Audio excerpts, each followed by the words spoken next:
Ari Wasserman of Buckeye Sports Bulletin. We've had Ari on the show several times. Final Four, Ari. I know. It's pretty unbelievable to see how far this team has come in the last few months, hasn't it, Bruce? You know, it is, because I had doubts.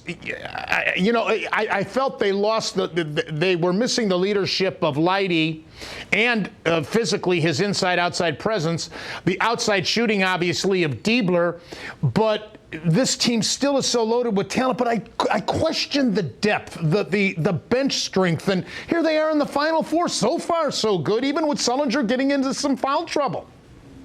Well, I think you have to be pretty encouraged if you're an Ohio State fan at this point, especially if you go back and look at what they did against Syracuse. You mentioned that you're concerned about the lack of depth on the bench, but, at the end of the day, Syracuse did everything that I thought was going to be the reason why Ohio State would lose in the NCAA tournament. They got Jared Sullinger in foul trouble.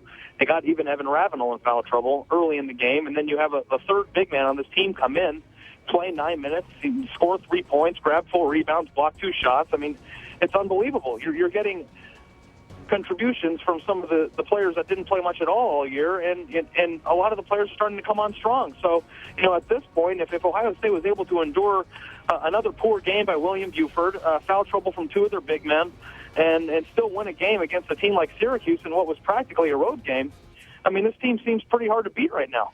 Yeah, Amir Williams, we can't say enough. I mean, what a performance that was, coming in there raw like that. I mean, it could feasibly, Ohio State could have been down by 12 points by the time Sullinger got back in there in the second half. Yeah, I mean, and even when he checked into the game, it kind of looked like he was shocked. I mean, he had some time against Gonzaga, and he did get some minutes early on in the season, but, I mean, he's been pretty seldom used all year. So, when he checked into the game, I was thinking to myself, this guy is going to be lost. How's he going to come in here and penetrate the zone and do all the things and to keep up with what Syracuse was doing? And, early on, he was slow to get down on defense on one play, and I know that Syracuse converted an alley-oop, and I was thinking to myself, they better, figure out a way to get one of these big men back in the game, or they can create a 10-point lead. But then he settled down and, started making plays. He got to the free throw line, and even though he missed the 2, I think it was a confidence boost to know that he could bang inside. And the next thing you know, he did what he did, and Ohio State only gave up 2 points in a run for the last 9 minutes of the half. So I pretty much think that's where the game was won, Bruce.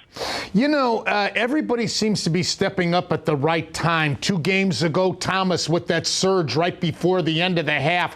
In that same game, Sullinger at the very beginning hitting 2 3-pointers and then a normal field goal.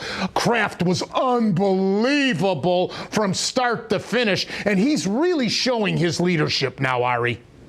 Yeah, Kraft is definitely the leader of this team. I mean, all you have to do is look at his body language and his emotional lift every single time he's on the floor after a turnover, or a foul, or anything. He's pulling the guys together. He's calling the shots. He's telling people where to be. I mean, he's a sophomore on this team, and there's a lot of star power around him. But at the end of the day, it seems like Aaron Kraft is the one that's really pulling the strings for this team.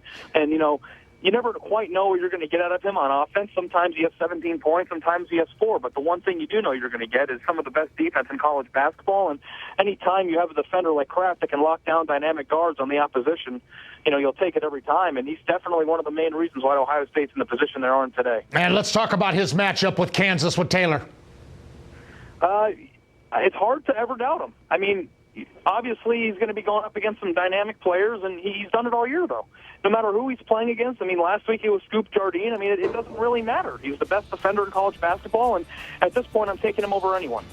How about the in the paint? There's so much hype in that, Sullinger didn't play in the first game, and I thought the Buckeyes, I saw that game, I thought the Buckeyes played very competitively in that game, considering they didn't have the big guy, Ari.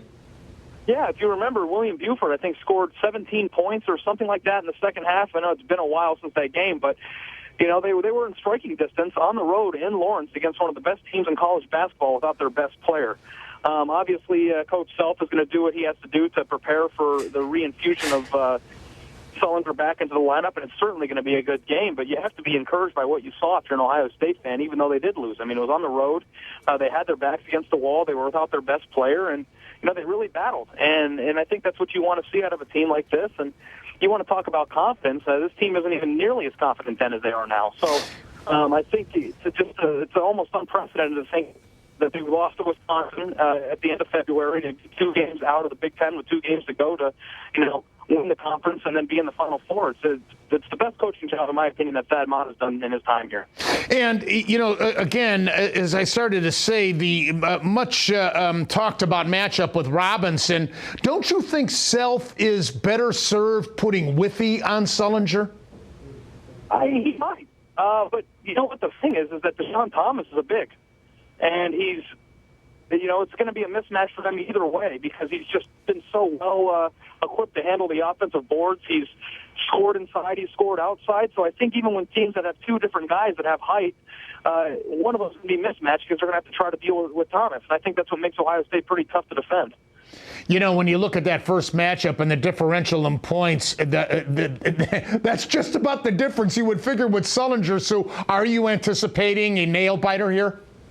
Yeah, I think anytime you're in a Final Four and you're playing teams that are this good and there's so much at stake and 2 amazing coaches that go in against it, I mean, yeah, it's really hard to envision anything else. I mean, even with Syracuse, they have a great legendary coach who's done this before, and they had a really good team. And, this is what the NCAA tournament's about. It wouldn't surprise me if this game was decided on the last possession. Did you think that Boeheim's griping about the officiating was warranted in that last game? He was griping all throughout the tournament, to be honest. And, I know he had some things that he had to clear, specifically after they almost lost the opening round. It didn't seem like he was really in a good place with the media at all in the postseason. And, it is what it is, I guess. It's kind of a thing to deal with. And I don't know how I'd handle it, but it just seemed to me that there were times where he probably said a little bit more than he needed to. If you were a coach, you could never answer this, but you're not a coach. So if the Buckeyes do prevail against Kansas, as I think they will, I like Ohio State's chances, as you've been saying, Ari, but can anybody beat Kentucky? My goodness gracious, to watch those bigs flying like military jet aircraft down the floor, staying in control of themselves and passing the way they do, it's hard to believe anybody can beat them unless they beat themselves. Yeah, Bruce, I'm not a coach, but I will tell you, when I watch that team play, I'm thinking to myself, I don't know if anybody can beat them. And to be honest with you, since we aren't coaches, we can get ahead of ourselves a little bit. You say Ohio State does get past Kansas and Kentucky gets to the finals. I think that, just based on what I've seen out of both teams, that Kentucky's probably the team I would go with beforehand. But you never know. You never know what's going to happen in these next 2 games. And guess what? I actually think that Louisville has a really good shot at giving them a game. Do you really? Yeah, I just have this gut feeling that Rick Pitino is going to get it together, and you never know. It's a rivalry, and the players are hyped up, and, it's the Final Four. Blowouts happen, but close games happen more. So I do think it's going to be a game. I don't anticipate Kentucky's just going to walk into the championship game, and, if Ohio State can gain even more confidence by beating Kansas in the Final Four, you never know. I think, they're definitely equipped to play with them. But, I think it's hard to go against Kentucky as the odds-on favorite to win it all. Well, I guess if you're Pitino or Coach Matta or Coach Self, whoever prevails in this, if Kentucky does beat Louisville, but all these 3 other coaches, I'd show them the video of the Vanderbilt game in the SEC championship. Yeah, I mean, and if you're talking about Ohio State specifically and how they're going to beat them, I think that the funny thing is about this Buckeyes team is that we haven't even seen them reach their full potential. I mean, I can't even remember the first time, any time at all the season where William Buford was playing his best basketball. Wenzel Smith was aggressive offensively. Aaron Kraft was scoring. All 4 or 5 of these guys rarely are ever playing their best basketball at the same time. So it's actually kind of a scary thing to think about when you think if all of them came together for 40 minutes and played their best basketball collectively as a team, I think Ohio State could beat them. And the thing is that you're seeing people come on at the right time. Wenzel Smith scored, I believe, 6.8 points per game during the Big Ten season, and he scored 18 and 15 respectively in the last 2. And guess what? I think he's been hitting shots that are clutch beyond it's so clutch he couldn't even imagine making some of these shots against Syracuse in that second half.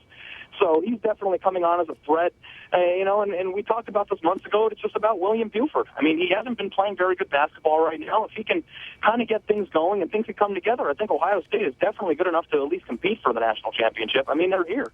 They're ready. They're 2 games away, and things teams seem to be coming together. I mean, the problems that people were worried about a few months ago, I feel are non-existent at this point, and Coach Mata's got to be feeling pretty good about that. This is what they all play for. Ari, as always, thank you so much, my friend. We'll talk to you soon. Thanks so much, Bruce. Have a nice day. Ari Wasserman of the Buckeye Sports Bulletin giving us a preview of not only the Buckeyes against Kansas, but if we prevail, up against number 1, Kentucky.